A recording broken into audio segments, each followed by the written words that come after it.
Always a good show here. Always a good show. Absolutely. A quality podcast. Hello, America. Thank you for joining the Ad Hominem Attack Show. This week, we're gonna play a game. We're gonna talk about Wernowsky being fat. That's true. And we go there now.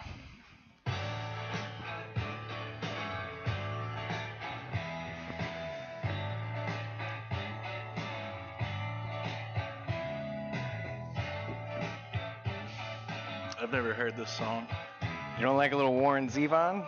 No, I'm not familiar. Oh, really? Yeah. It's a good song. You like a Warren Zevon? Yeah. Are you asking me? Yeah. Yeah, I like Warren Zevon.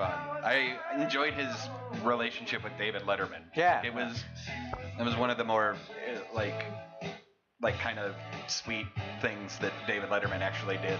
No.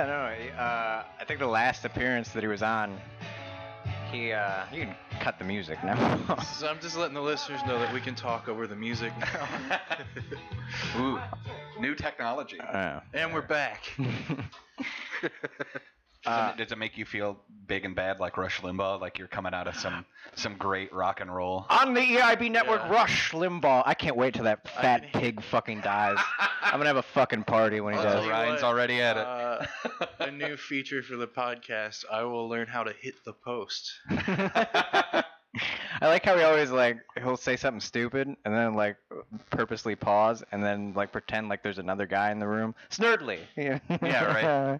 And his imaginary guy is black also, which is hilarious. Is it? Okay. I was never sure if Yes. he was actually talking to a producer. I in the don't room. know. I'm pretty sure there's an actual guy that does it, but I'm pretty sure most of the time that he says something, he's just talking to himself. Too. I wonder if it's a thing where he's been, because I can't imagine he's a good guy to work for. So No. he's probably been through tons of producers, and he just calls all of them snurdly. He's such a puss bag full of hate, man. I fucking can't stand that dude.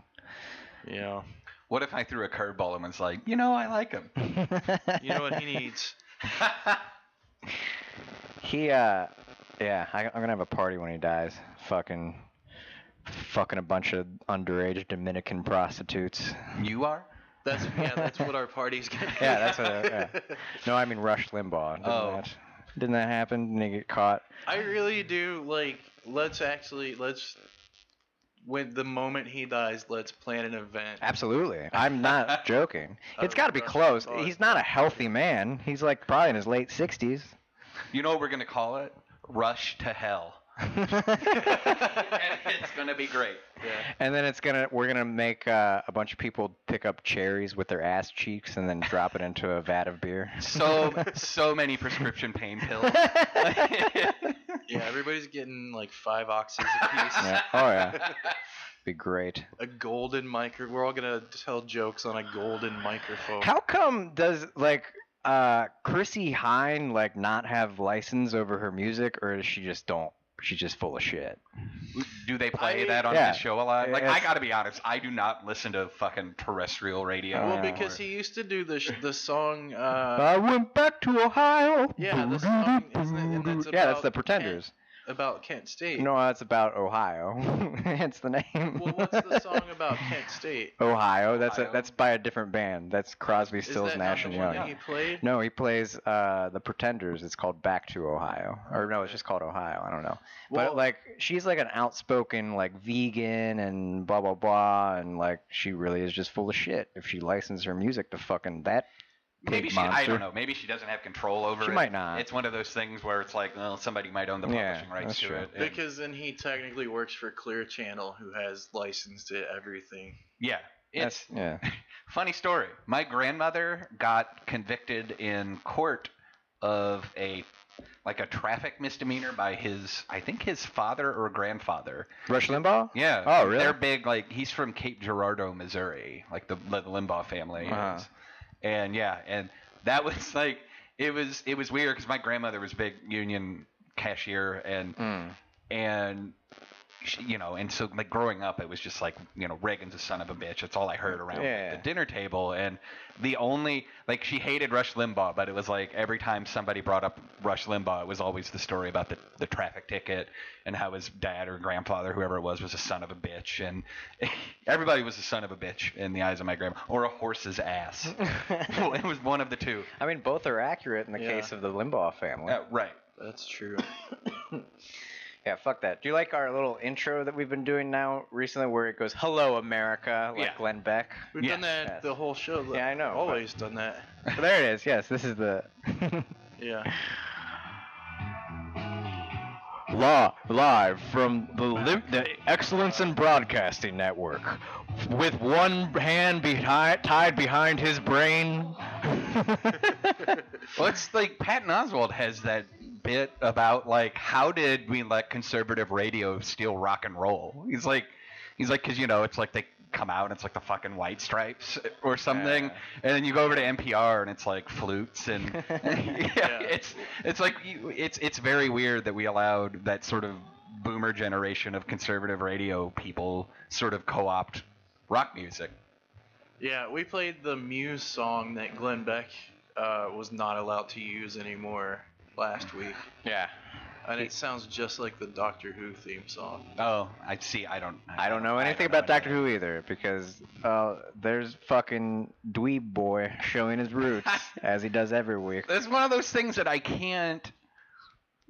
Like, people are like, I think you would like Doctor Who, and I'm like, I know. I just like, I already have like a lot about me that makes me not socially accept. Yeah, it's like I'm trying. Like, there are variables that I can control. It's like I never really got into comic books, but it was like, because I was already into like 3 other nerdy things that made me a social outcast at my high school. So it's like I'm not going to add to the list of things that makes me an unfuckable fat ass. Ryan was too busy being super cool in his glam rock band to read any comic books. That's right, I was. You can't have comics and eyeliner. That's true. You're right, you can't. Way too cool. Motherfucker. What was the Muse song? Let me show you both songs and tell me if they ripped it off from Doctor Who. I don't know. What was the Muse is awful. Muse sucks. Muse is so fucking terrible. Fucking white collared revolution. It's like they want a revolution, but only so they can re-oppress poor people. Just with them doing it. Isn't that everyone's real goal is to be the one in charge of how everything They're works? fair trade coffee, but at a Starbucks. Here, tell me if this sounds like a Muse song. Is it the Doctor Who theme? Yeah. Oh, that's the wrong one. God damn it. No, it doesn't. Here we go. Wait for the... Is this the Doctor Who theme? Yeah. The beat is definitely the Muse song that we played last week. I mean, I can definitely see myself not getting laid to this music too. I don't know what you guys are talking about. I sit and watch Doctor Who with my girlfriend and get hand jobs. I don't know. Well, all this first of all, you're a hack for this fucking nerds don't get laid shit. Yeah, they don't. Oh, I didn't read they comic books might now. They didn't. Yeah, they didn't in fucking. There was nothing that brought nerd men and nerd women together when I was a teenager. It was, there were the sort of like bifurcated nerddom. It was very gender defined. There were no comic book conventions. I mean, it's like you didn't know that there were people of the other sex doing nerd things in the fucking 80s. That is true. There were not hot cosplayers at the early No, not at all. Cosplay is so like I even hate the word cosplay. And it's like, good. I'm happy for you that you have apparently so much free time.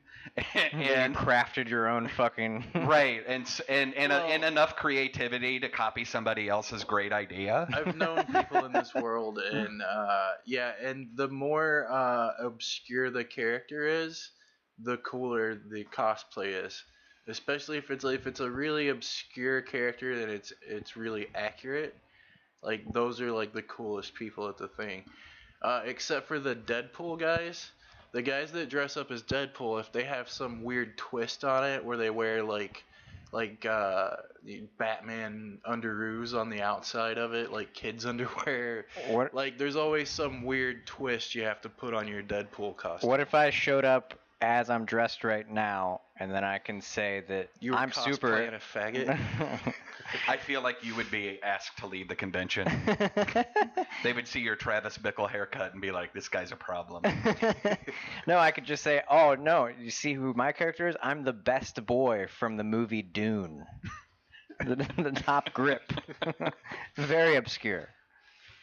Dune? Dune is not that obscure. No, the best boy, like okay. like the grip guy, you know. And when they always cosplaying as part of the crew. Yes. Okay, I get your joke. That's the joke. Yeah. Okay. His best boy. I don't even know what the best boy does, but every time I watch the movie credits, it goes in. It's like best boy, and it's like, what the fuck does? He's the key grips best boy. I feel like the best boy and the key grip are probably the best. Grips hold microphones. I mean, there's like that makes sense. Like there's like you're rotating a mic. Right. It probably doesn't mean that either. It's probably an acronym for something. Gradient, radical, engine. That was a slur. Engine. PIP. That's what it stands for. So I'm from like where I grew up is like right across the Mississippi from Hannibal, where Mark Twain is from, or where he wrote, and based his books. We don't you like to use pseudonyms here, sir. It's Samuel Clemens, or get the fuck out. So all my adult life I've had to drive by the Injun Joe campground. It's like it's still there. It's like, well, it could be worse based on Mark Twain. It could be the yeah. Good thing they pulled from Tom Sawyer and not Huck Finn. Could be what was the Mitt Romney situation? No, that was no. Our Secretary of Energy. Yes, Rick Perry. Yes, the N-word head. Yes, his family's ranch. His family's ranch. That's the fucking Secretary of Energy. What did he say like last week? It was something like, "Let me tell you something about economics." Did you see that? Yeah, it was like it's about the economy. No, I gotta look it up. The It's quote is so fucking genius. It was it was a W-ism. Yes, almost. It was such a like. He's like fucking W if like the umbilical cord got fucking wrapped around his neck at birth. Like that's exactly. Hold on, Rick Perry. What the best fucking clip of him of all time? I can't believe he didn't just like retire to do a radio show after the whole fucking gaffe 4 years ago or whatever it was, 5 years ago. Oh, and he messed like, up. Well, there's the energy. Oops. And then he did Dancing with the Stars. Like I think it's like just go be a reality star. Yeah, exactly. This is so funny.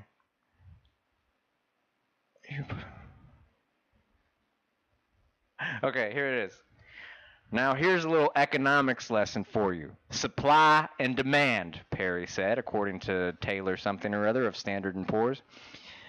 You put the supply out there and demand will follow. Wait, he was saying this to people who work for the Standard & Poor's? Yes.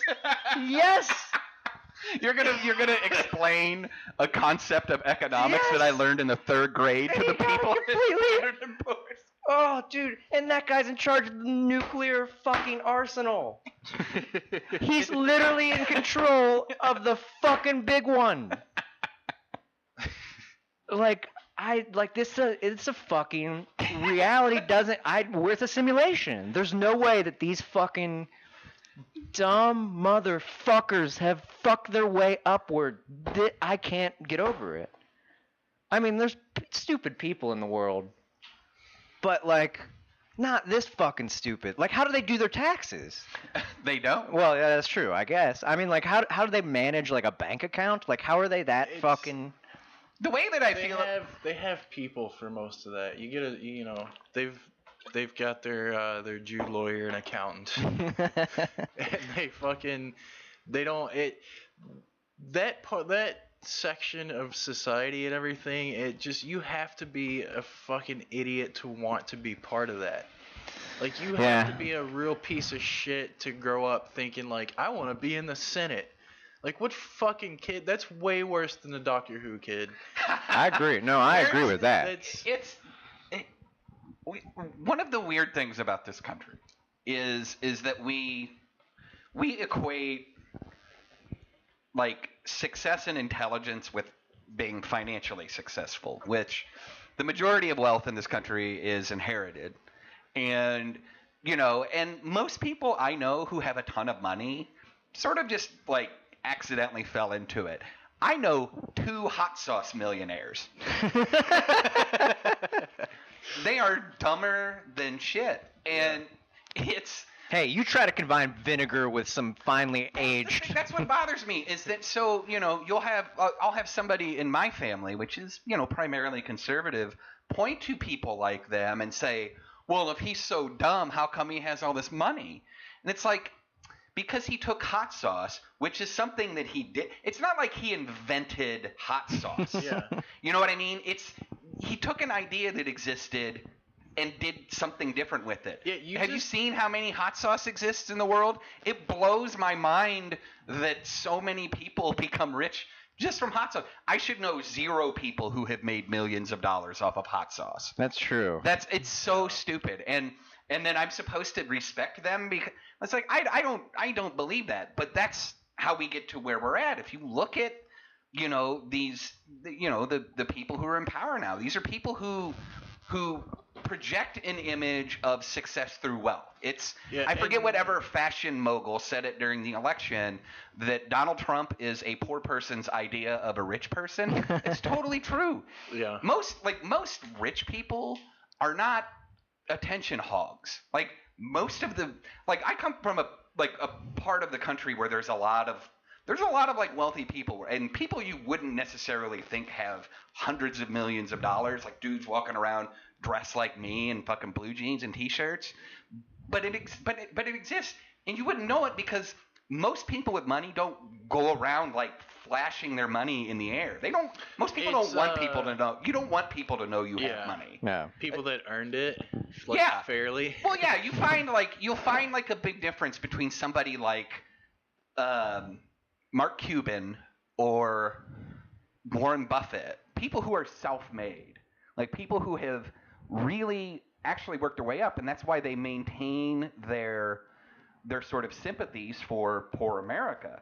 Whereas you have people like the president who inherited wealth, who, sort of have a very pre-French Revolution take on the poor in this country. And it's so stark, and I don't know why we don't point this out more.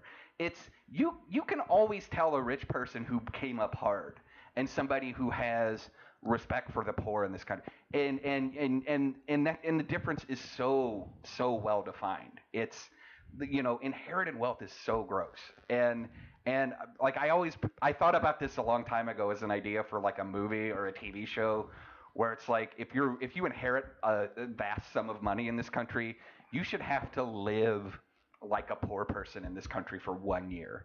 It's just to be treated in the way, like to have your like an entire day revolve around trying to get a fucking tract phone activated, or like trying to scrape up like $1,000 to get a piece of shit car so you can go work at a terrible job that barely pays for that car. You should be able to see how, or you should be forced to see how the other half lives. And then at the end of it, they should take really go ahead. funny and you inherit like if you're going to inherit billions of dollars, you should have to spend $1 million in 48 hours in really funny different ways.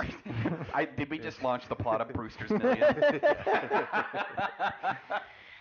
Except I would not buy the Cubs. No. What were you going to say? Oh, you stepped all over my line, stupid, so it's fine. The moment's passed. It probably worked out for the best. Yeah, anyways. you're all right. Brewster's Millions was fine. I feel good with it. Yeah, we're good. I guess I'm John Candy in that movie. I'm kidding. I don't remember the movie. I only remember the basic. The plot. He might have had 30 days in the actual movie or something like that. I don't recall. I forget how I think he like wrote a check to the woman he was in love with and said, "I hired you." He donated it all to Parkinson's research. He should have. He missed the opportunity. Missed the boat on that one. He could have helped himself MS. in the. Oh, well, whatever. Well, either or. He should have helped. Hold on. It's like, wow, that man with MS did a really great thing for Muhammad Ali. Hold on. I'm gonna edit this. He should have donated it all for MS. Oh man. Good that Richard Pryor. Good one. Now let's move along. Oh, weren't you gonna play a game? Yeah. Yeah, I wanna let me find a good one. This is your game, and you didn't fucking come equipped. Well, I realized that the one is too specific, maybe. Alright, this is a game, I'm gonna read you guys like a paragraph, and you decide, like, have to pick if it's from my ex-wife or from this lady who really, really hated my comedy. I follow that on Facebook with great interest, just because because you were being like very public about it. Like in any other profession, that would be completely unprofessional. but I'm glad you did it because I was entertained for about a week by it. Yeah. I'm sorry that it was a financial issue for you, but fucked him out of $200. yeah. Well, I ended up getting paid. Oh, well then you're just a dick now. We talked about it that night on the podcast. Oh yeah, that's right. The short version is I did a gig through a website, and it didn't go well because they hired, and the first message was, what would you say you're rated as far as like PG-13 or R? And I wrote back, pretty hard R, and I lean liberal a lot. And she said, that sounds great. And then I get to the thing 3 months later when it's, the actual event after the booking, and I walk in and I really thought I'd made a mistake and went into a nursing home. Like, I walked around the building looking for other rooms that it could be in because it was this big country club and there were different groups doing stuff in there, and they said the ballroom, so I went in the ballroom and I was like, this can't be right. And yeah, it was correct. When you posted the photo before the show, and the caption was like, well, this will go good, or it was something like that, I was just like, oh man, that's going to be like so awkward. And did you do all right? There's video I posted, and a side note, it really pisses me off because that video got like 130 more hits than any other video I have.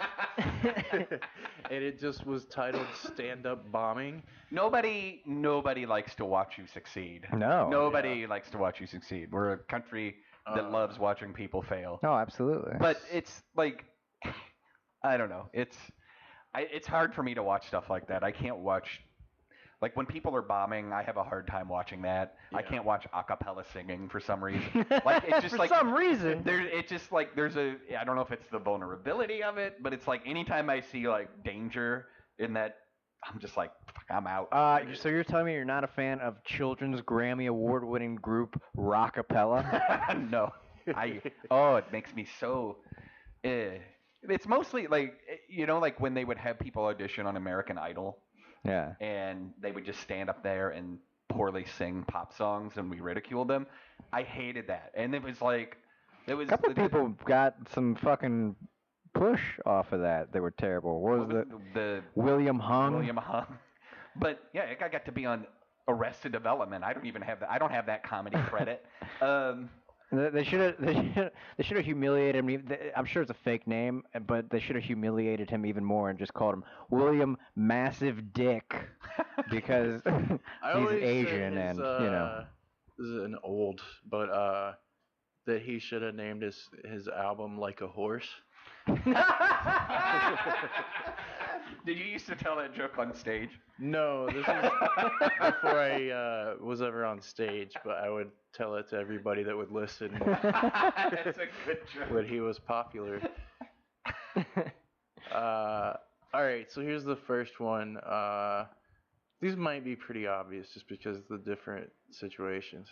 But and to finish up the short, she refused to pay me, and we emailed back and forth, and it was not pleasant. And then the website had to get involved, and they asked me to stop messaging her and to delete the Facebook post about it, which I just set it to friends only, because fuck them. So who ended up paying you though? Does it? She did. She paid it. Did the place that booked it? Well, they ended up setting it up so she could pay them, and then they just transferred it over to me. So she laundered the money? Yeah, she refused to pay me directly because I guess that would force her to recognize me as an actual entity that was hired to do. Right. Just the weird step in between made her feel better. No, that happens like when they audit this whatever charity or this was next year. There's not going to be like a line item with your name on it, and then somebody goes, didn't Maude hire this comic that everybody hated? And so it's just like, no, she paid Roastmasters or whatever the fuck it was. And she did, I don't know what happened in between, but she ended up, when I saw that she finally paid me, because it just was in, like, I got an email from the website, and so I just emailed and said thank you, and she wrote back and apologized that it got out of hand and everything. And so I'm not gonna say the name of their fucking cunt club or whatever, or her name. But so what we're gonna do is we're gonna have to pick which of these was the country club lady and which one is your ex-wife. Yeah, who insulted me in this fashion is in my ex-wife, who also, there's a running thing on my Facebook where I'll post her text messages, and that also upsets me because it gets way more likes than anything that I actually put time into. But yeah, so I dare you to send me the video. I know you won't, because you know I'm right and you're wrong. You are not a comedian at all. You suck. This is too well. No, we'll pick at the end. So go ahead and read them both. Yeah, okay.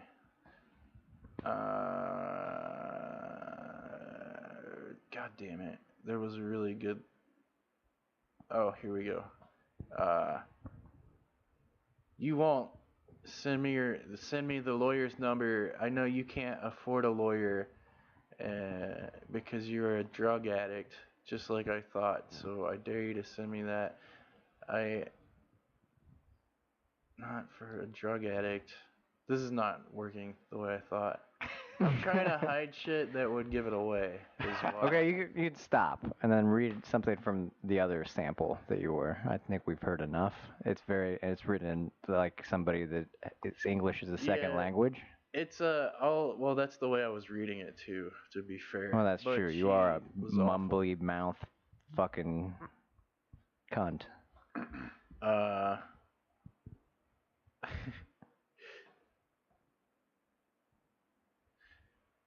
Oh, and I should believe you since you've lied the entire time.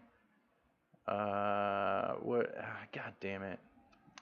Why don't we do this again another time, and I'll actually pull good God damn it. Stuff that makes this was sense. your fucking idea. You derailed fucking this whole thing for fucking Well, it's stumbly. just too obvious. Just read. All right, the first one was the Booker. The second one was his ex-wife. But just do me a favor and read like a funny one from your ex-wife because they're hilarious. Let me do this then. This is what happened today. Okay. And I'm not innocent. I mean, I am, but I'm just reacting. This is out of nowhere. I can't insure the kids because they don't live with me. You're a real son of a bitch. You must have such a miserable life that you can't help yourself but to continue to fuck with me. And then I wrote, what the fuck are you talking about now, you bipolar codependent psycho? And then the next thing is, snitch, bitch. I know all about your 2 ounces of cocaine arrest. Which is fantastic because I've never been arrested for anything. So that means that in an effort to find dirt on me, they went and paid someone for something, and they gave them information about a different Kris Paul that also lives in Ohio. Who got arrested with 2 ounces of cocaine coming out of a winking lizard, right? Yeah, because this came up a few weeks ago too. Wow, a lot of dirtbag Kris Pauls in this state. Absolutely, there's at least 2. Yeah. There's one that I don't care for. I said it before. Is he sitting at this table? Yes. We've seen you work. Actually, I won't even explain it. That's it. You must be sampling your product because that doesn't make sense. Snitch, bitch. Who the fuck says that in their 30s? Meanwhile, I really wish you and Tweedledum would just run away to Vegas and jump off a building, eat shit, and die. That's me. That's my problem with crazy people. They make me sound crazy too. Well, it's you're the one that dumped it in her, man. Like, I don't know what you're complaining about. It was a very different time. I get no joy in watching people argue about their marital issues on Facebook. Like, my brother used to do that quite a bit, and it's like I've noticed it's like very much more prevalent, I think, in small towns.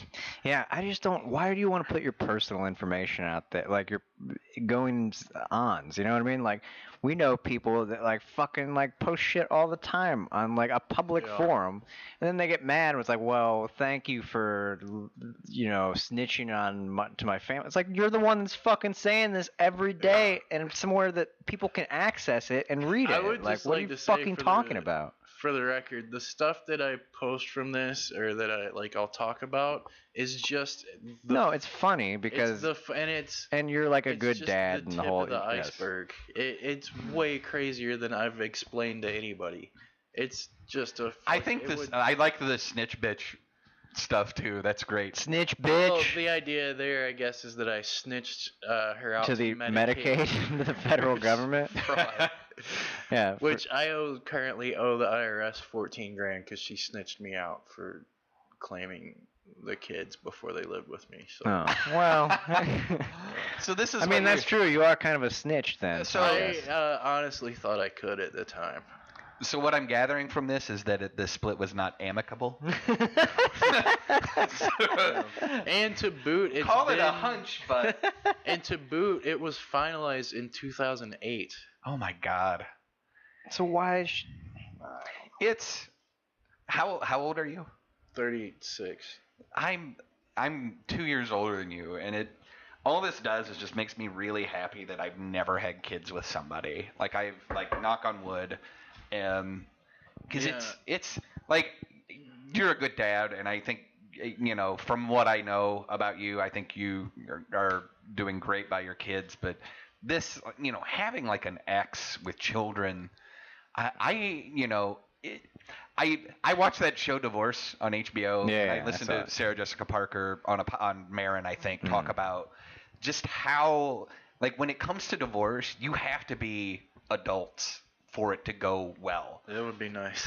Right. And it's, you realize, like, you're making decisions that affect kids. I think at the end of the day, I think, when I think of like all of the divorce that surrounded me growing up, it's like, as somebody who was used as a pawn between like my father and his mother who hated him, like, they battled for custody over us. It was bitter. And really what happens is you adversely affect the children. And it's such a, it's something that I carry, I carry it with me forever, I mean, that shit's just there. And I remember all that bitterness, and it just seems so pointless. And I just, at some point, I mean, she just doesn't sound like a very mature person. And I don't know her, so I'm not going to make judgments on her as a mother or whatever. But I mean, she doesn't really portray herself very well in this situation. Yeah, I can't. I can't really get into. It's not a good situation, and I don't want. Like, I know people think, well, they should, both parents should be. Nah, that's not necessarily. Oh no, like, trust me, like, I know that's not true either. But at the same time, it's, it always bothers me because I went through it when I see situations where one parent is, because she probably doesn't think she's doing anything wrong.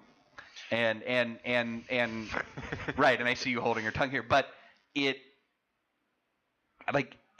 bothers me that some people lack that self-awareness. They can't go, oh my God, like, my children can hear this, and absolutely. And so that's what bothers me. It's like, you two are both adults, and you can do whatever the fuck you want. You can be as crazy as you want, but when you have kids. Yeah, but it's like, God damn it, like, I mean, it doesn't take a lot to fuck up a kid in that situation. And, the best divorces are the ones where the kids, I feel like, are the priority. I feel like you do a good job of putting your kids first. And probably a lot of people don't know that.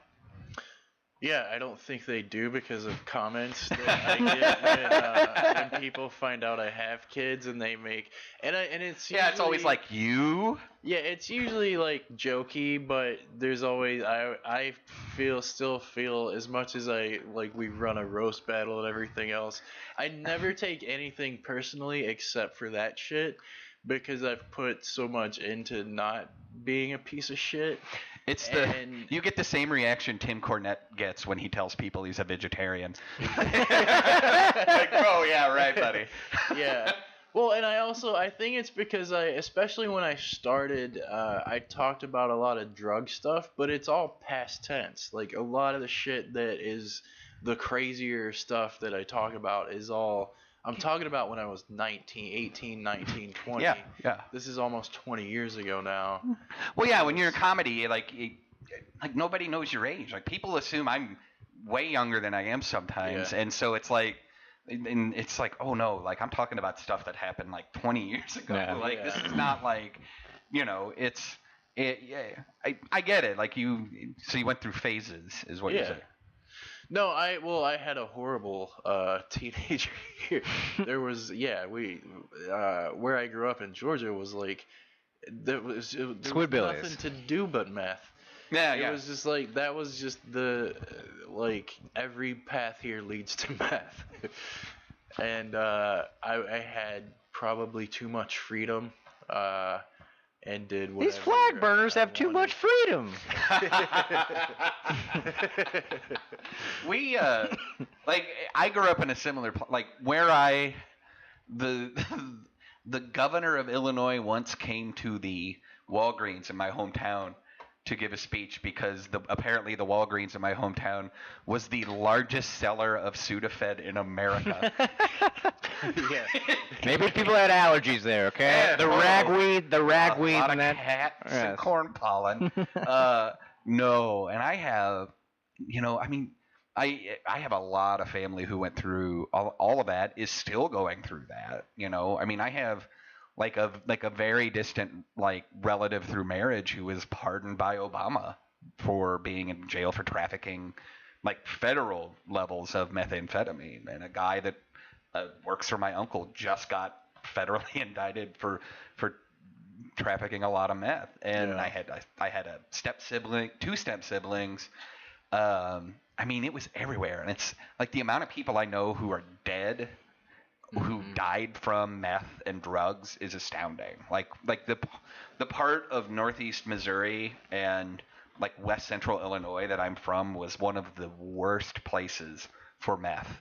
It was, I think, about equivalent to what the heroin thing is in Ohio right now. Yeah, meth is like the ludicrous to like heroin's Migos, like these days. You know what I'm saying? Like, I don't know anybody that does meth. For all the hip hop heads out there. No, it's still big in the like anywhere in Ohio that you see a lot of Trump yard signs. There's still meth. There's still. Well, but that's the thing is that there's no. But it is. It hasn't gotten any better for meth just because heroin is there. Right. But it's one of those things where I like when I was an intern, when I was just starting out as a reporter, I did this story about meth in Illinois, and I interviewed this DEA agent. And the weird thing about this interview was that like this big DEA facility was literally like 3 blocks from where I lived in where I went to high school, and I never knew it was there. Just big nondescript building, but like really heavily secured. And I went in there, and the agent told me, he said, we would rather have a heroin problem than a meth problem because heroin is you don't have as much erratic behavior. But I think what I think he discounted, and I think what we, there's no hard data on this right now, but I think if you look at this supposed rise, well, it's not a supposed rise, the rise in violent crime that is occurring in America right now, I think it goes in tandem with heroin. Sure, absolutely. Because you're seeing more people getting robbed. You're seeing a lot of that kind of crime, and nobody has really. I haven't seen like a study about it yet, but it just, I bet man would put their money on that theory. Yeah, there were always people being robbed when with the meth problem that back there in Georgia, but it was also what I've heard, and I don't know how true it is, but is that kind of meth is not it's not physically addictive.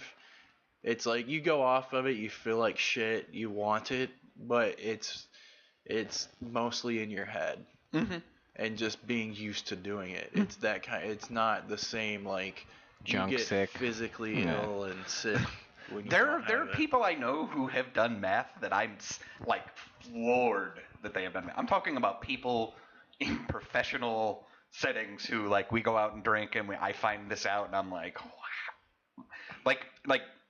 Like totally does not fit the stereotype of what you think. And it's I think it's like any drug. It's some people take to shit a lot easier than a lot of people. And I think some people know they have a low tolerance for addiction and they don't get addicted to things and they can try things. But there are people who have pre-existing mental issues that only hasten the addictive process. So I think I think somebody could get addicted on terrible junk or terrible meth if their brain is wired in a way that just makes them prone to addiction. Or maybe they had really itchy skin to begin with. I had type psoriasis. I had a cousin that got that he was in special classes in high school, but he wasn't like classified like retarded enough that he still could get a license. Like he can drive. He like you would talk to him and not think, oh, he's like slow. Like it was just some kind of learning but he, because of his weak mind, he got so addicted to pot that he would I had to cut him out of my life because he would steal money out of my car. Like, so he's gonna have money and shit for weed. He like ripped off our grandma and shit. Like would sneak money out of her purse for weed. You're saying he wasn't making enough money at his busing job at the local days to buy his own pot? No. So he's gonna be the guy in the ad Like when they start legalizing marijuana even more, he's going to be the one national example of marijuana being bad. Yeah, there's people that but it's all in their head and shit. They're just fucking Well, but I also, if you're an idiot who can't tell, look at your family. Like, look at mom, dad, look at a couple generations of grandparents, and look and see if they're drunks. Both sides of my family, all the way down the line, pretty much all alcoholics, right? Yeah. Some speed on my dad's side from him, and pain pills at the end for him. And it's like, I knew at like the age of 10, I'm like, oh, well, they're just drinking all, and you look at it and you look at how addicted people are. I look at my mother, who's been a recovering alcoholic since I was 9, it's like, and my grandfather who died of alcohol related heart problems. And it's like, okay, like we're a family of drunks. Like I have a great uncle who fucking ran over a girl while drunk driving, killed her, and died before he went to trial. It's like, okay, I have substance abuse issues in my family. Maybe I should be careful. Most, I mean, you have to be pretty dumb to be taken by surprise by the fact that you are easily addicted to things. The evidence is all there. That's true. Counterpoint, the world's going to end in a year and a half, so fucking do a bunch of meth. Oh, my God. What do you guys make of this? I was talking to someone that works in a machine shop. They make threads for these machines, and they make threads to make those machines. They make making threads the that go into like the threading for, I think he said some kind of pipes, but they also make just machine parts. And one of the sanctions we have against Russia says they're not allowed to buy this type of machine that they build in their shop. But what they do is, and they've been making a lot of these, they're sending, Italy buys the parts to make the machine, and then they put it together there, and then they sell it to Russia. Oh, yeah. So we're still sending all the shit. But it's like buying Cuban cigars in Canada before the embargo was lifted. He said that there's been a huge increase in the company and stuff that they, like this pipes and pipe threading that they're selling to Russia. And he assumes that it's for some kind of oil pipeline. Oh, I would imagine. Which I think ties back to the Sessions. Like was he the one that was the Exxon guy? No, you're thinking of Rex Tillerson. The most oil barony name of all time. Yeah, it is. I was expecting him to look like Yosemite Sam. He's like Jed Clampett or Daniel Plainview. Yeah. Texas Gold. Rex Tillerson does sound like Sam. What's his name? The fucking guy with the deep voice. Actor. Yes. Sam Elliott. Sam Elliott. He sounds like a Sam Elliott character. Yes, he does. That's great. I never thought of that. I'm Rex Tillerson. Come here, mijo. Donald Trump was as low could be. Wouldn't it be great if he had that mustache, though? Oh, it would be sweet. I'd like him much more. If your name's Rex Tillerson, you should legally have to have a mustache. Yeah, it should be issued with your birth certificate. But, here it is. Yeah, I like if it was a name like Rex Tillerson. I bet he's doing diplomatic negotiations with like, I'll trade you a rope of tobacco, gunpowder, and 3 pieces of hardtack for our hostages. Yeah. I'll trade you my farm equipment, Jamal and. Oh, wait, is this Rick Perry's place?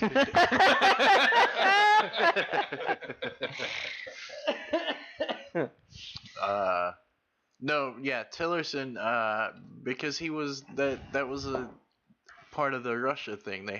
They were trying to do some new oil pipeline. Oh yeah, well something like that was against Ukraine. Like ExxonMobil stood to make like $1 billion in profit if they hadn't put those sanctions on Russia for a joint drilling thing in the Arctic Circle over the Ukraine. Exactly. So, but those sanctions are still in place, as far as I know. I always feel Not bad that it's still a conflict of interest. But it's one of those major. things that is of interest in this FBI investigation, which is, sanctions were the thing that were on the table, I think, in part of these discussions that apparently took place before the election and everything. Yeah.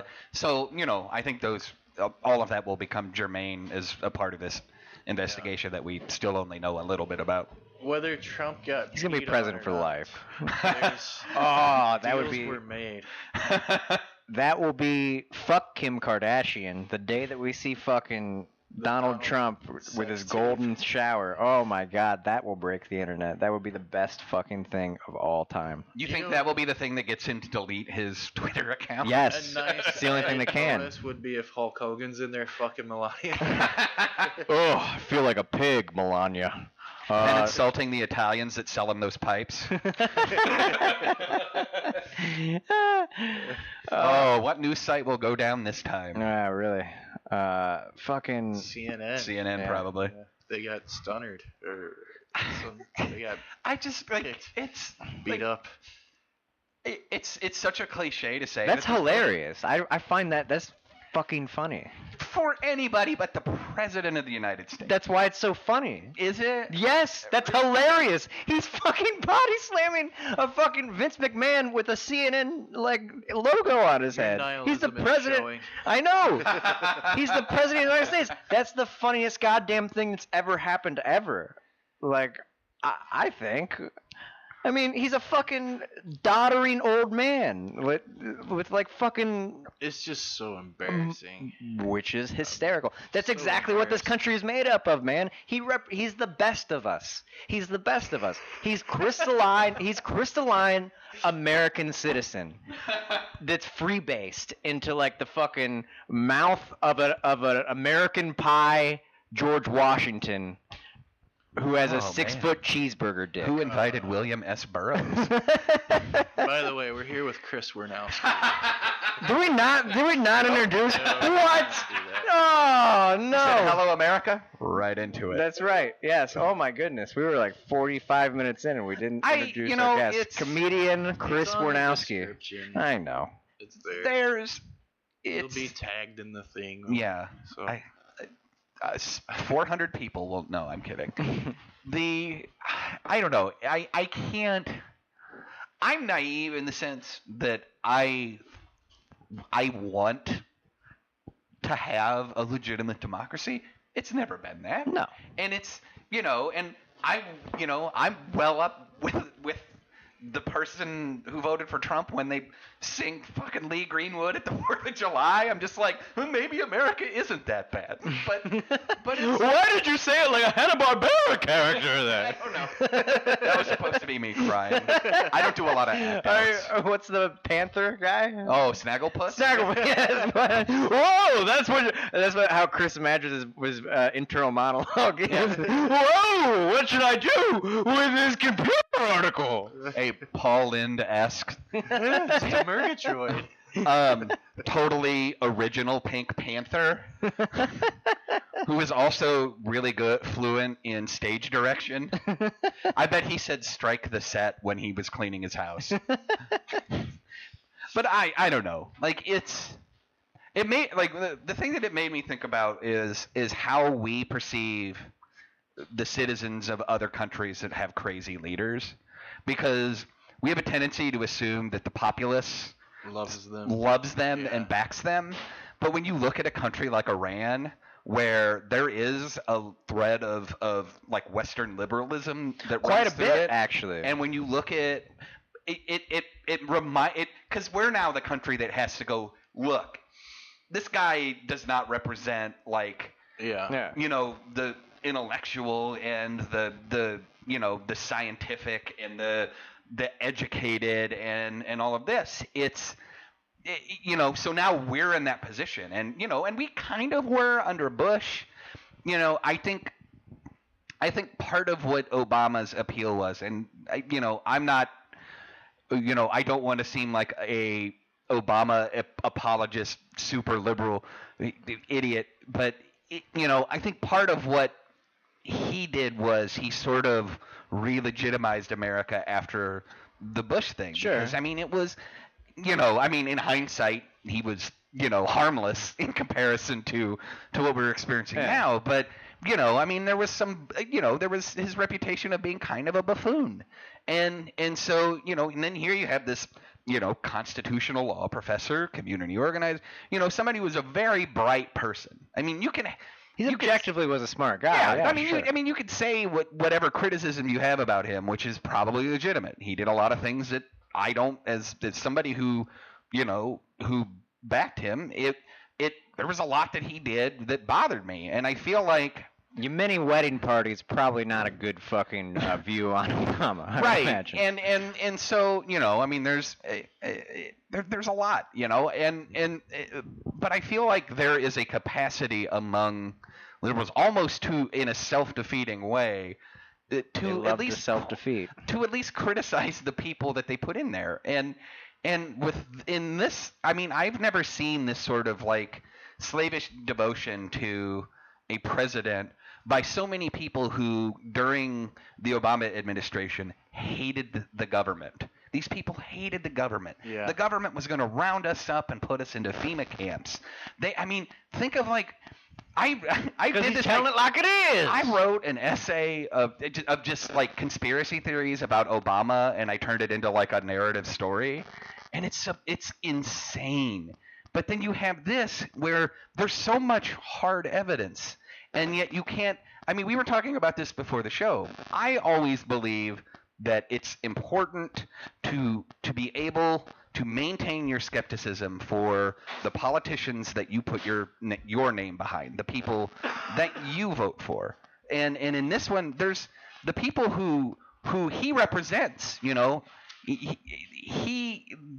cannot be critical of him. And that is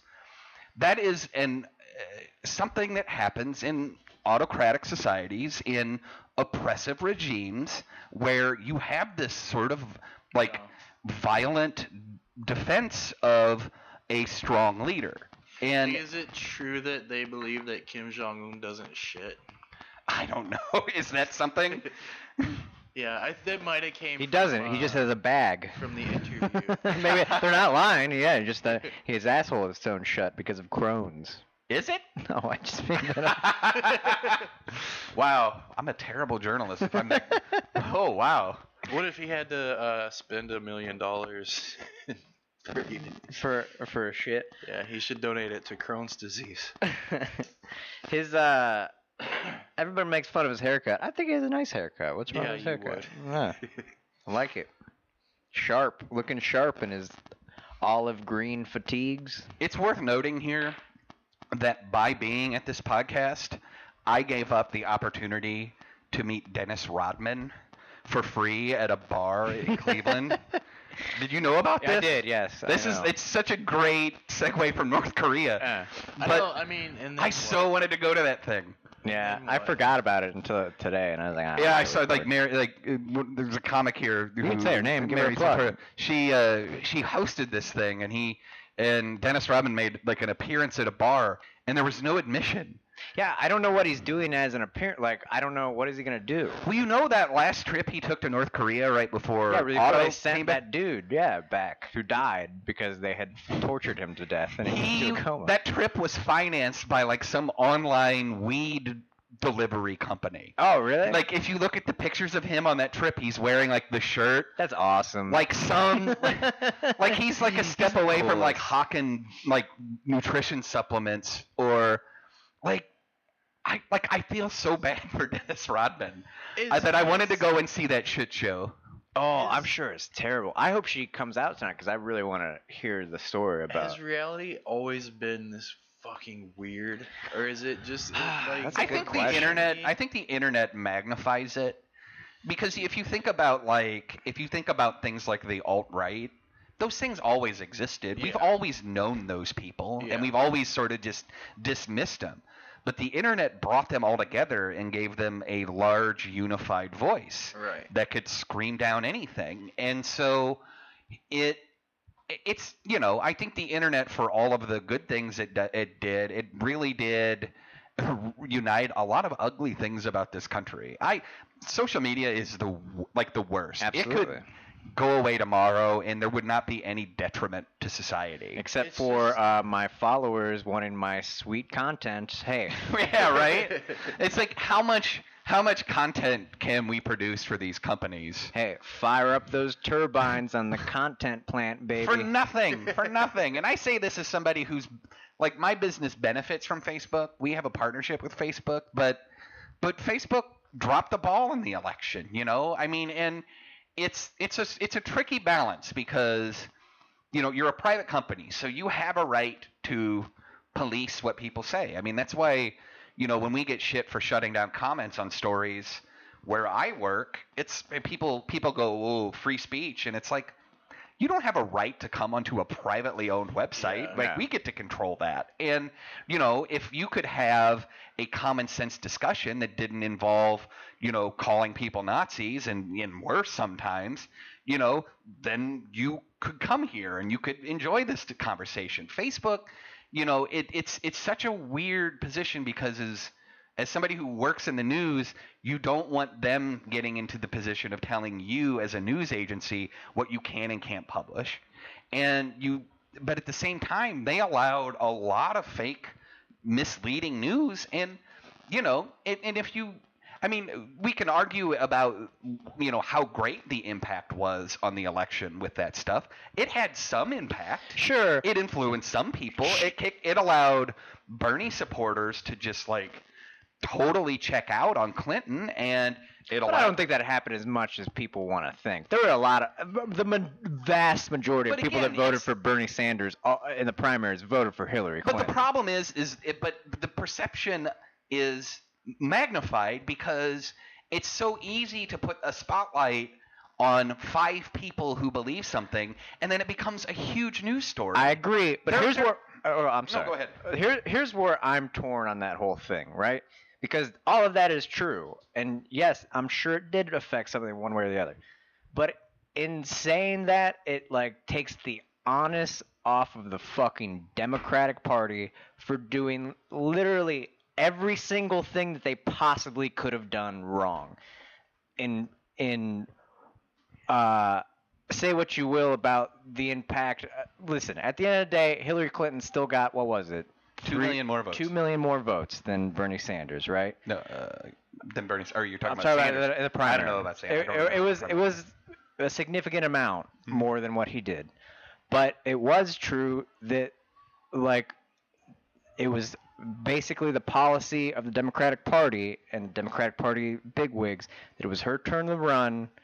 And we're not really tolerating any. We're gonna just do whatever we can to make her run. And then when she was in the position as the candidate, they had, and this is in that book that it was called Shattered or whatever. Mm-hmm. Like all of her, they kept trying to figure out like what their slogan would be, like the message about why she's running, and not a single one of them could be like, well, I don't know why is she running? You know what I mean? Because it's her turn. They even considered that as a possibility. It's like, it's her turn now. It was literally like a thing. And they did everything wrong in terms of getting rid of the personal. They saw what Obama did in 2008, right? Like that whole like algorithm thing. But they followed that up with like actual people on the ground to like organize stuff. They literally thought that they had all of the and all the sign. It wasn't like it was like a big mystery, you know, like everything pointing up to that was like, yeah, people are pissed off, people are angry, you know what I mean? Yeah, you can't appear on stage with Beyonce and Jay-Z and just think that that's going to win over people. And they physically pulled resources out of to the detriment to like people that were begging the campaign in Brooklyn, like the headquarters, hey, we really need this money here. Like we really need to pay some volunteers to go out because this is the writing on the wall. Unions are not coming around to support you this time. They said, whatever, and pulled out resources in Wisconsin and Michigan. They made a mob the Russians crash. didn't do that. Like they fucking Video. did that. You know what I mean? Like yes, the Russians did a lot of things, obviously, demonstrably so, to do everything in their possibility to try to influence the election. But at the end of the day, when you don't have a message to go out there, how much impact that actually have. People were turned off on that shit before all that stuff came out. Well, and I think the big fear that with the Russian investigation is that the Democrats will use it, will scapegoat it. Well, they are right now. And instead of doing the kind of soul searching that the party should be doing, 100%. To it's their immediate response was, well, we need to reach out to disaffected rural white voters, and it's like, yeah, but you're also ignoring like the Bernie people. Exactly. And you should be, because if you reach out to these white people in these rural communities that are probably never going to vote Democratic again. Yeah. If your message is going to be to try to reach them, you're going to piss off a lot of the special interest communities, the minority communities. That's where their focus should be. Their focus should be on those growing populations of black and light brown people that are coming into America that are, and God forbid something happened to voting rights in this country where they start trying to make it difficult to vote for people in those groups. But it's, that's where their focus should be.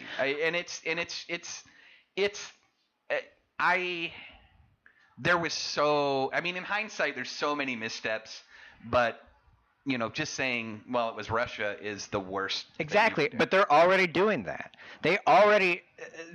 I read something a couple weeks ago about like healthcare that they decided to, like, they had an internal conversation between one another, like, we won't completely withdraw ourselves from any vote and bring the Senate to a halt if you compromise with us and have this Russian investigation go forward or whatever. Because they're doing that. Because they have no you're right. You need to win those minority communities or whatever. How do you do that? Name me a Democratic Party fucking platform that is in practice, not just like that they're playing lip service to it, that any piece of legislation that like directly would appeal to fucking anybody. What the fuck? The New Deal. Okay, no, I'm talking about current. But that's my point. We talked about this in the last podcast. Single-payer healthcare is universally popular to everybody across the board, because all those Trump voters in West Virginia and fucking who are getting black lung, who are getting fucking like fucked over by the Aetnas of the world that just want to eke out every fucking ounce of profit from dying people, you can do it in a practical way. And that's not even a starting point with the fucking Democratic Party. And that it's been shown over and over and over again. They've lost 1,000 seats in state houses and governorships, in the House of Representatives, and the Senate over the past 8 years. They lost every single special election they've had in the time that Trump's been in office. And it's because you have no fucking message. They came out with that thing the other day we just talked about before the podcast. Their 2018 slogan, they got roasted on fucking like every single media platform. It's like, well, it was literally, at least we're not the other guys. Have you not learned fucking dick, Chuck Schumer? Get the fuck out of here, man. Like fucking, like fold the whole party. Fold it fucking up. Trump is gonna be president for fucking life. The special counsel, the whole thing, it ain't going to make a difference when they don't fucking get back the House or the Senate in 2018. And they're going to run fucking Cory Booker in 2020? Like, what the? Cory Booker literally made up a fucking fake drug dealer that, like, for some purpose of, like, a speech or whatever, and talking about, like, his name was T-Bone, that he made up the fucking thing. I swear to God, this is a true story. Google this. George Costanza's nickname. Yes, it was. He was probably watching Seinfeld fucking references. But, like, something to do with, like, a policy, like when he was mayor of was it Camden or Jersey City? Newark. Okay, that's where it was. Something to do with, like, this thing. Well, he was talking to, like, counsel, blah, blah, blah. It turns out this guy didn't fucking exist. He just made up, like, a T-Bone thing. He's, like, a fucking corporate. He's the same fucking thing. He doesn't stand for anything other than the fucking lobbyists that fucking get – and they just think because, oh, Obama was, like kind of a good public speaker and a minority. Why don't we run a kind of good public speaker? Right? Fuck, if he doesn't stand for anything, then nobody's going to fucking vote for him. Trump will be president for fucking life. Mark my words. And probably a lot shorter than 8 years because there'll be World War III before then because the fucking feckless Democrats don't have a fucking clue. Burn it down, people. That's what I'm saying. Fucking, hey, one solution. I hate to say it. Bruh, bruh, bruh. Is that like a catchphrase? It's becoming one very quickly. I'm not saying you should condone violence. I'm just saying somebody other than you does it. Shruggy emoji for the second week in a row. I'm here to tell you. Yeah. All right. Well, but so Cory Booker made up a drug dealer. Like, how is that any worse? I mean, that's the thing is like Trump has set the class bar so low. But we shouldn't be worried about what's worse because that's become the whole. Everyone now arguing about this shit online. The whole tactic is to go back to find like. Well, Trump's doing this. This is what he's doing, and they go, well, what about when Hillary did this? Well, what about when Obama did this? And they just get something they think is similar, and then go like, it's just the. Well, right, but you know, what do you learn when you're like 5 years old? Which is like, just because somebody else does something wrong doesn't mean you should do it. And yeah. And that's literally like the defense. No, that is, and it's that's how Twitter arguments shake out. It's like, all of them. Well, but he did this bad thing, and it's so pointless. Yeah, that's not how they all shake out. Sometimes you just say mean shit to your friends. That too. I don't know. How long have we been recording there, Chief? I'll tell you when we're done. Is that that's Paul playing with his stupid soundboard again? It's gonna be the official again. sound effect of Ryan's rants. One solution: burn it down by voting, people, aka FBI. Yeah. This noise is me tapping the screen on that voting machine. That's what it sounds That's you like. accidentally voting for Mickey Mouse. No, I accidentally voted for Buchanan. What was that guy's name? Pat Buchanan. Pat Buchanan. Yeah. What was that in 2000? For gay marriage once. Boy, was I embarrassed. He got 3 votes. Yeah, it's a guy named Gay Marriage. My grandfather used to go to a bar where Pat Buchanan bartended. Really? In St. Louis when he was my grandfather used to drive a taxi. And then did he tell him about how the Holocaust was? I think he was working at one of the big papers in St. Louis. St. Louis used to have most cities used to have like 4 newspapers. Right, and he worked I think he was starting his career at one of them and was like part-time bartending. Yeah. Anytime he would come on, he would tell me that story. It's just... Pat Buchanan. And my grandma would call him a horse's ass. What a horse's ass. Yeah. Speaking of, I forgot, we were going to talk about this on the show, but you have a background in, for time being, morning zoo radio, right? Oh, yeah.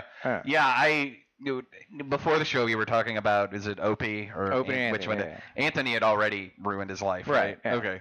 He's doing all right. Yeah? Yeah. And so this is like a little backstory. Like I graduated high school basically when I was like 16 and just didn't go to college till I was 20.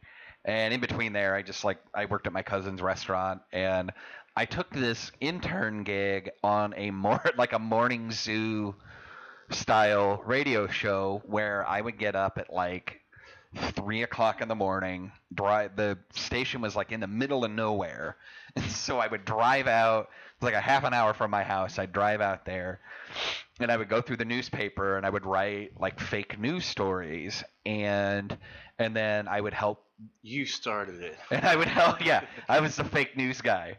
And no, actually one of the things was one of the games they played on the show was that I would pick two real news stories and then make up a third fake news story. Classic. Sort of like you were going to do, but with a lot more planning. And I would do that stuff like that. But then I would help write sketches and stuff that would end up on the air.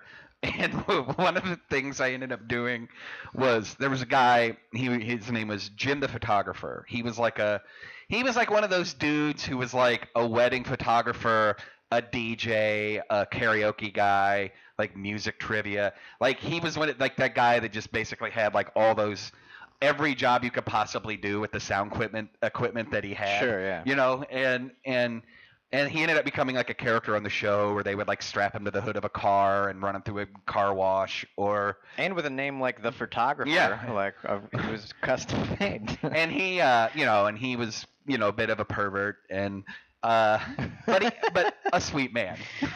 Oh, well. So one of the things they did was they sent him, me, and this tow truck driver who became a character on the show named Shaner. They sent the three of us, the radio station sent the three of us in a van on a road trip to Boston because they hired this woman to be a DJ on like the night shift and like the prime time spot on the station. This is like a modern rock station, so it's like a butt rock station now. Yeah. And so me, Jim the photographer, and Shaner all drove out to Boston and helped her move back. And we would call every morning. We'd get up and we'd call in and we'd talk about it. And like Jim slept naked. And like, I mean, it was just, it's like a surreal experience for like a 17-year-old dude to be going through. And it was a blast. But then we get there so we get to Boston and her dad lives like north of the city, like closer to like Salem, I think. And her dad, it turns out, was like a designer shoe magnate who had this amazing kind of like Frank Lloyd Wright style house on a cliff overlooking the Atlantic Ocean. Oh, right? yeah? So we got to spend the night at this swanky ass house and then move this poor woman back to like a apartment complex that you would find in like Berea. Like one of those like right off the highway next to like a Cheddar's kind of apartment complexes. Yeah. And it's like, why? Like I understand that you want to strike out on your own and make your own name for yourself and do your own career, but goddamn, she gave up one of the most beautiful homes I've ever been in to live like that. To work on Gabe and the Shit Man. It was the morning disaster. Of course. And Ray Lytle is actually still like he comes and goes. Like he moved to like news because there used to be a guy like the like AM Beck. So the AM counterpart at this station was a guy named One-Eyed Jack who called me a faggot in the hallway one time. At the station. He was like, he's like, you over there with the rest of those faggots? And I'm like, oh my God. Like, what is going on? But he actually just passed away a couple years ago. He was an incredible piece of shit. He made Tell me One-Eyed Jack was not national news on the up and up? because he financed this fireworks show at Lake Springfield. This sounds like a Simpsons episode, by the way. So he financed this, like the 4th of July fireworks show in Lake Springfield, and the barge blew up.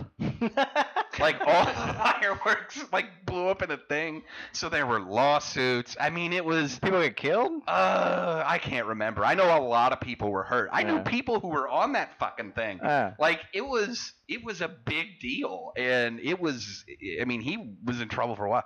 So it's like I can see where like the sort of parallel universe between like that and stand-up comedy, because it's like they're the same people you meet in stand-up. Sure. You know what I mean? It's just they have a bigger platform, out the gate, a lot of them. Yeah. But it was, I think I did it for like a year, 2 years. But I'm still very good friends with Ray and a couple of the guys that are on there, like the producer that I work with the most, he's like was just named like one of the top radio DJs in St. Louis now, and so everybody's just sort of still around except for Jim, who died probably because he partied a little too hard. Jim the photographer. Jim the photographer. And that dude was such a freeloader. Like he'd be like, yeah, like come over and like we'll write some sketches together. And I'd be like, great. I could get over to his house, and he'd be like, hey, do you think you could fix my computer? He's like, it's like the same trick my parents used to pull. It's like, oh, you want me to come and visit? It's like, no, really, like the Apple TV isn't working. Could you? Do you ever think he, like when he was a boy, he got in trouble from his dad, like doing drugs or something like that, and his dad was like, "Son, you're the photographer, and I'm the photographer, and your granddad was the photographer, and God damn it, you're not going to disrespect our family name." Besmirching the photographer name. I feel bad because we are kind of speaking ill of the dead. Ah, well, fucking, there's a lot of dead people that are pieces of shit. Oh, I just remember Ryan wanted me to see if you could take a look at the oven while you're. Yeah, get real in there. Yeah. Is it gas? I believe it is. I might go in there voluntarily after this. I always pictured you as like a Sylvia Plath-like suicide. Mine is more of like a slow suicide through barbecue. Like it's like there's food-based death in my future at some point. Which one was? I always get Sylvia Plath and Virginia Woolf confused. Which one killed themselves by putting rocks in their pocket and walking into the lake? And what? I can't remember. And then whatever. They're like, I know there's a bunch of poetry majors that fucking I probably had sex Served with you coffee. in college. They would know, and that too probably afterwards. But oh, cool. You have a poetry degree? I got cucked by a poet. Wow, that's like the ultimate cucking. It was well because I write for a living, and Who's the lucky girl? it's my ex-fiance. Who, by the way, I'm on very good terms with. She's got 3 kids. I'm happy for her. She's happy. But yeah, when like right before we split up, she went home and slept with this dude who was he was a barista at a Barnes and Noble Starbucks. So not even like a real Starbucks employee, and like a really shitty poet. And I think I was more offended by the fact that he was a poet than the fact that she cheated on me. Well, absolutely. Well, you're a writer, so it'd be like if she was seeing like Jacob Dylan in the '90s and then fucked Jeff Buckley. He had a very short window to fuck Jeff Buckley. That's true. Yeah. Not, you know what I would have recommended to Jeff Buckley? Water Wings. My God. So, not to get too deep into this, but my dad and my stepdad used to be very good friends, and they had a friend when they were kids. Like, the thing to do where I'm from was, like, you would be a badass if you could swim across the Mississippi River. And they did, but their friend didn't make it. Like, their friend got, like, caught in the undertow of a barge. And my stepdad was like, huh. Because I wrecked my car one time. I wrecked my mom's car one time. And I had to tell him that, and then like a couple years later, he was like, remember how hard it was to like tell me that you wrecked the car? And I'm like, yeah. He's like, imagine having to go home and tell your parents that you did something really stupid that got your friend killed. And I'm like, oh, I don't feel bad about that Bonneville anymore. Whoever that kid was, I bet his older brother was a great musician.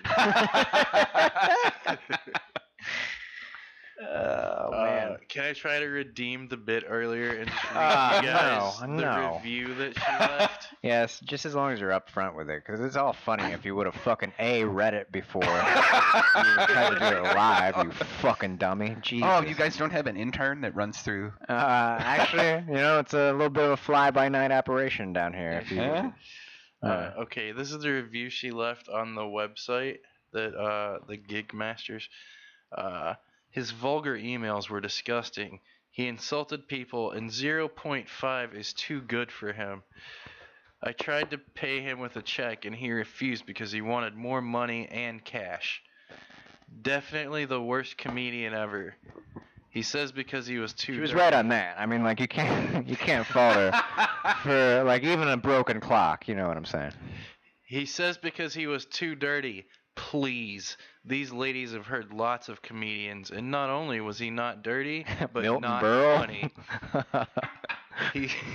Sir, you are no Red Skelton. He said I saw Groucho Marx and he said I didn't do my research. All the research in the world couldn't have prepared us for this bomb. Oh, it got a real Oppenheimer there. He even knew it. Now he's harassing other emblem clubs outside of Ohio. hey, you said the name. And still using. Don't use the emblem club's great upstanding.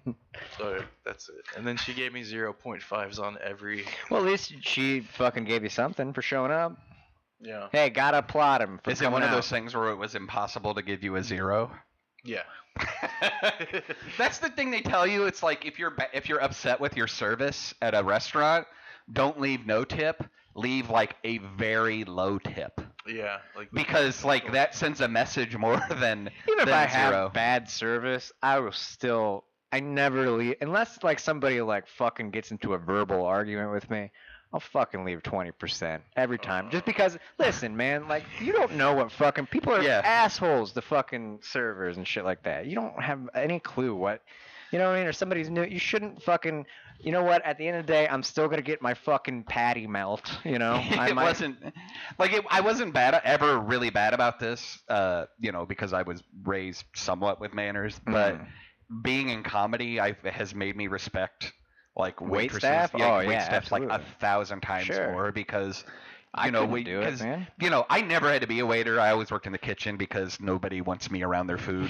I don't want to be I'm not the face of your meal. Like nobody wants that. They looked at you and said, "You're cut out for a beard net." Yeah, they're like, "Hey, get in the kitchen," and so I never waited tables, and so it's like that's a tough job. For sure. Hats off to anybody who does that shit. Absolutely. You have to deal with like the most indignant part. Like you see the worst of Americans, basically. Absolutely. Most of the girls most of the girls I've ever dated have been waitresses at some point. Just not me. I avoided fast food. That was the one that I really set out to never have to do. Yeah, I did retail over fast food. Retail, my first job was at a grocery store. My first job was like a union job. I worked for it's defunct now because everything that was union is defunct now. Yeah. But yeah, like I had a union card and everything, and I had to wear like a red bow tie and a thing, and I stocked shelves, and then I went and worked for like a regional department store. I mean, these are things that probably don't even exist anymore. But did you guys have Shopco's here? No, I don't know what that is. There used to be Hills and.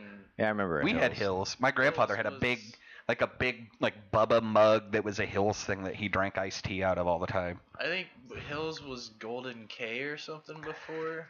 There was K's merchandise was like one of the other regional things that we had that I don't think you had. Did you have a Kroger? Yeah, we had some Krogers. Like St. Louis was weird. Like all the Krogers just up and left. Those are like, still around, but not like here, like west and Columbus south. Yeah. And there's like, and this still exists to some degree in St. Louis, and a little bit here. Like in St. Louis, there are no Walmarts within the actual city limits because like the Schnucks grocery store chain is a big union chain, and so they basically keep like a lot of the non-union like big box retailers out of the city proper. The Schnucks sounds like a low-key racial slur. It does. I'm going to get some sugar at the Schnucks. I wish these Schnucks would get a job already. these lousy Schnucks.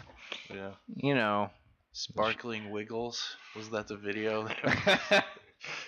But no, I have like a family friend that just retired from that chain and gets a pension and has a that's what my grandmother did. Like my grandmother who's still alive. She was a grocery store clerk in St. Louis in like the 50s, 60s, and 70s. Like really? She was like one of my favorite. Like it's a crazy story, but she worked at this. It's basically doesn't exist anymore. It's part of the St. Louis University campus. But on Spring and Lindell, there used to be a grocery store there, and she was working there one day, and these armed robbers, they called themselves the Freezer Bandits, and the newspapers called them that. These guys would lock everybody in the store in the freezer, and then they just rob the place.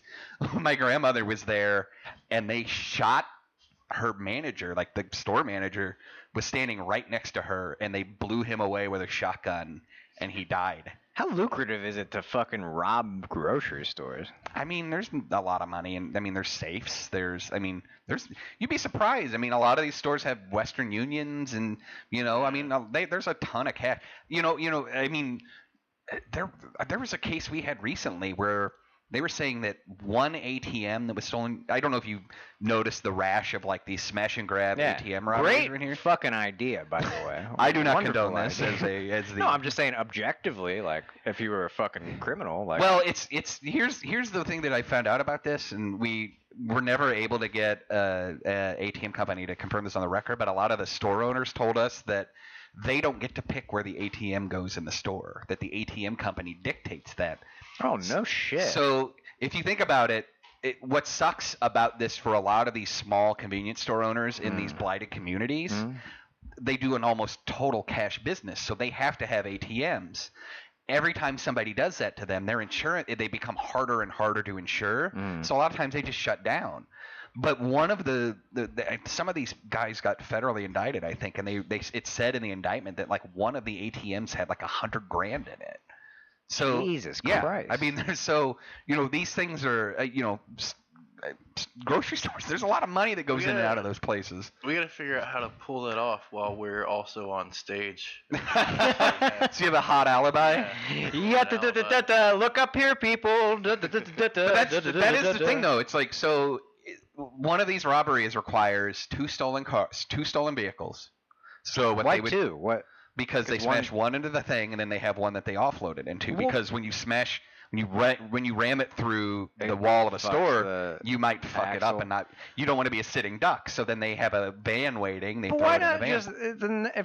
If you're not using the same car, then why not just like fucking take a shotgun and shoot out the window? Like go in there and say fucking. Because you're knocking the ATM off its base. Right. Well, take a sledgehammer. Why not use a sledgehammer? This is so much more efficient. I mean, these things. I mean, these dudes had this down to a science. I mean, they hit more than like 24 stores before they got caught. The one up the street by Mayhall's got. What was funny is that like when those dudes got caught, there were like copycats started, and they were way worse at it. Did they end up getting caught? I think like one batch of people did, but it was like a big enterprise. There were a lot of dudes involved in this. I'd never seen anything like this in my whole career. It's a good fucking idea. Listen, I'm nothing if not, a proponent of small business. And hey, this is one of those things that like when my dad like he would always tell me he wanted to rob a bank, and because he told his direct quote was, "I wouldn't mind going back to prison because I had a TV and a fan." and he goes, and I, God damn it, like. And so it was, every once in a while he'd be like, oh, he's like, he had the bank picked out too. It was in this little tiny town called Kinderhook, Illinois. Like 40 people lived there, but they had a bank, and because it was, like a lot of rural farming communities still have a bank in it. And he was like, I ought to do it. Just walk. He would say, I just walk in there, shoot every motherfucker in that place. And I'm like, why are you telling me this? Every motherfucking one of you. He always wanted to rob a bank. I mean, he like did small time shit, but never a bank. And one of the so like 6 months before he died, so like in the April of not even 6 months, like 4 months, April of 2011, I went back home for a wedding. This is the last time I actually physically saw him, and I tell this as a bit on stage a little bit, but he wasn't home when I got to his house. My brother had just kind of thrown him out because my brother was getting remarried, and my dad had been in jail, like not prison, but jail for, he was on Crime Stoppers. I mean, it was a whole thing. Yeah. And on Crime Stoppers on the TV station that I eventually took a job at, by the way, which is hilarious because it's still up on the website. But I got to his house and he wasn't there. He was walking his dog. He had a pug. And I go into his bedroom because I hadn't been in his house, and I was just kind of looking at it. And on the bed was a blue suitcase that he'd stolen from a thrift store, and it was open. And there were 2 pairs of gloves, a crowbar, bolt cutters, a pry bar. This is why I bought a trunk. And I discovered, yeah, right. And I looked. I'm there in the bedroom, and he comes in, and he walks in the bedroom, and he's like, "Oh, hey," and we exchange pleasantries. And I go, "What is this?" And he goes, "You didn't touch any of that, did you?" And I'm like, "No, why?" He's like, "Oh, good." And then he just kind of closed it. He was planning on doing something before he passed away. He apparently bought all these tools on my brother's credit at the lumber yard. But it's so when he passed away, I told my brother, I was like, if there's a blue suitcase with a bunch of tools in it, I want it. But what weirded me out about it is when I got it and I opened it up, there were just a bunch of pictures of my brother and me in it, and I was like, was this motherfucker trying to set us up? What's going on here? And but the joke that I tell is that I got the only do-it-yourself inheritance kit. It was just like, you can go out and get whatever you want. No, he used his tools. He did what he had to do, and then he was like, "Yeah, I'll put." He was like these idiots in there. He was one of these people that liked to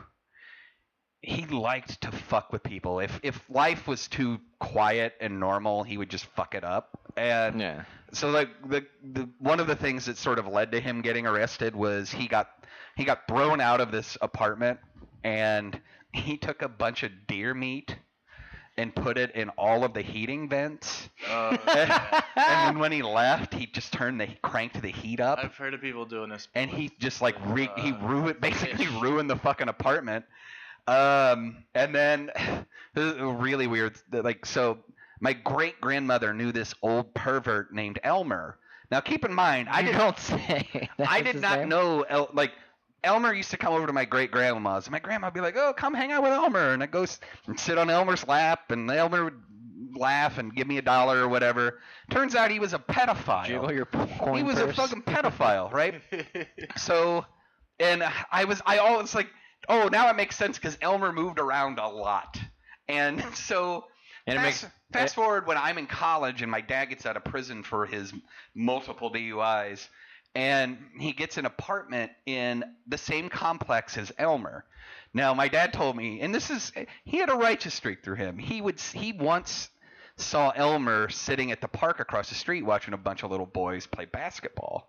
So my dad went and bought a fucking obscene amount of pornography and put it in Elmer's mailbox. Now Elmer's 93 years old.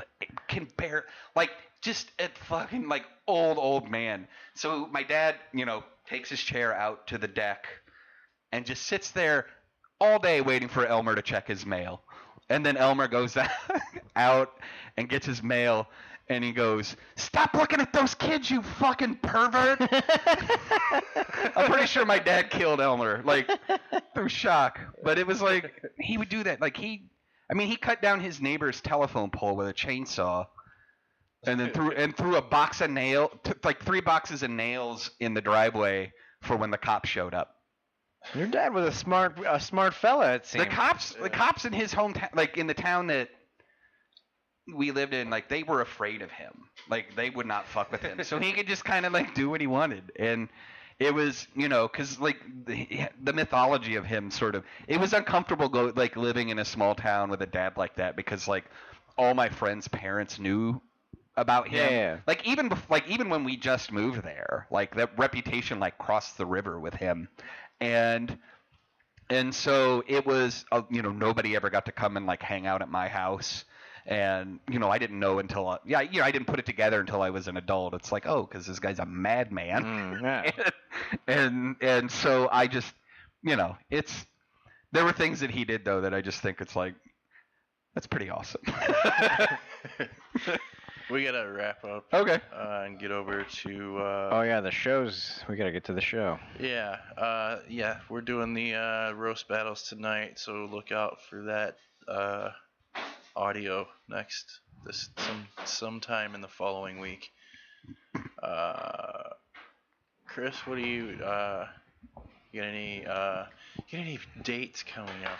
Actually, yeah, I do. Sorry, Please Continue, my storytelling show that I do here and in St. Louis. We're actually going on tour at the end of this month. We're going to be in Chicago, Cincinnati, Columbus, and Louisville, and then I think we're doing a date in Indianapolis that I'm not going to be at. So that's the show everyone should go to. Actually, all places people listen to this, so. Oh, that's great. Yeah. Go see it, and it'll be fine. If you need to know the dates, find Sorry Please Continue on Facebook or on our website at sorrypleasecontinue.com. It's a good show. I've been on the panel. It's very funny. You've done it. I have not. I thought you did the kids one. No. No, that was Gaynor. That was Gaynor, right? No, Gaynor was on the panel. I thought you told a story at least. No.